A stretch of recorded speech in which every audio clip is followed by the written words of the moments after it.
राधे राधे जी। आपका हमारे चैनल में बहुत स्वागत है। तो कैसे हैं आप सब। आज इस वीडियो में हम पद्मिनी एकादशी की व्रत कथा जानेंगे। तो चलिए वीडियो की शुरुआत करते हैं। धर्मराज युधिष्ठिर बोले कि हे भगवान, अब आप अधिक मास शुक्ल पक्ष की एकादशी के बारे में बताइए। श्री कृष्ण बोले कि हे राजन, अधिक मास की एकादशी का नाम पद्मिनी है।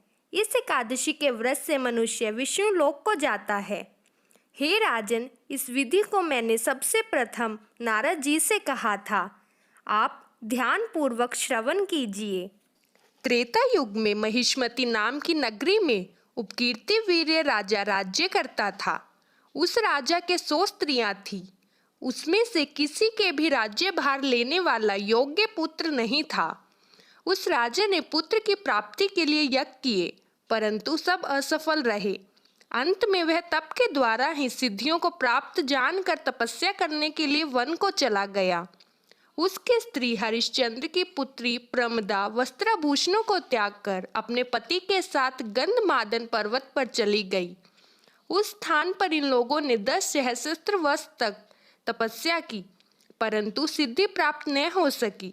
राजा के शरीर में केवल हड्डियां रह गई।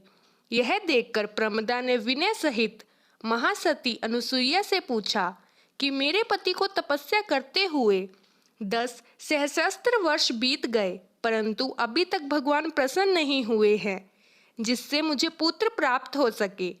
अब आप मुझे कोई व्रत बतलाइए जिससे मुझे पुत्र की प्राप्ति हो।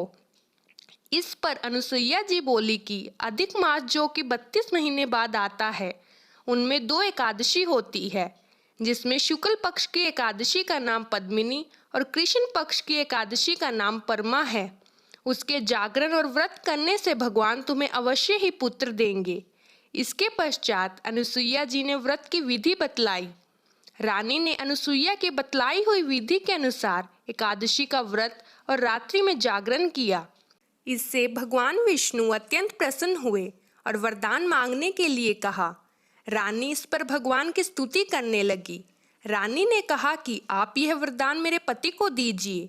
प्रमदा का वचन सुनकर भगवान विष्णु बोले कि प्रमदे, मलमास मुझे बहुत प्रिय है, जिसमें एकादशी का व्रत तथा रात्रि जागरण तुमने विधि पूर्वक किया, इसलिए मैं तुम पर बहुत प्रसन्न हूँ।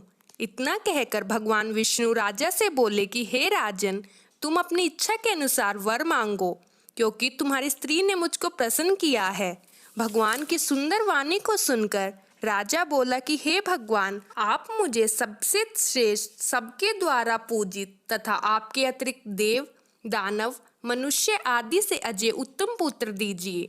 भगवान उससे तथास्तु कहकर अंतर्ध्यान हो गए। वह दोनों अपने राज्य को वापिस आए। उन्हीं के वह कार्तवीर्य उत्पन्न हुए थे। वह भगवान के अतिरिक्त सबसे अजय थे।